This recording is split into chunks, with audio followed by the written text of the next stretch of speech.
ګرانا وطنا جوړوم دلاله زار زار زار وطنا زار زار زار وطنا زار زار. د ګونو تولیدي فابریکو کې تېرې کب میاشت کې نږدې 450,000 میګاواټه برېښنا تولید شوې ده. د افغانستان برېښنا شرکت رهبرۍ په ځانګړې پاملرنې د برېښنا تولید کورنیو فابریکو پر وخت رغونې تولید کچه کې د پام وړ لوړوالی راوستی چې تېرې کب میاشت کې د نغلو سروبي او ماهیپر برېښنا تولید فابریکو کې ټول ټال 53,919 میګاواټه برېښنا تولید شوې ده.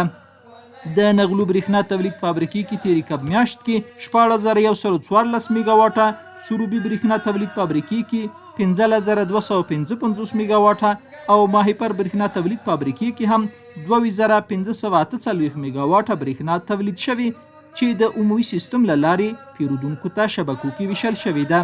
د افغانستان برېښنا شرکت هیواد کې پر کورنیو تولیدي فابریکو پر وخت څارنه کوي.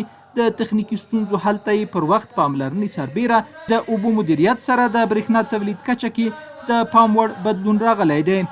پر دې سربیره د کورنیو او نړیوالو پانګوالو له لوري د برېښنا تولید برخو کې د پانګونې راجلبونې پایله کې تېر لمریز کال کې د نوي کېدونکي برېښنا یو شمېر پروژو چارې پیل شوي او نږدې راتلونکي کې به هم د نورو تولیدي پروژو چارې پیل شي چې د سره به ډاډمنه کورنۍ تولیدي برېښنا د ټول هیواد په کچه د برېښنا ګڼې اړتیاوې بشپړې کړي.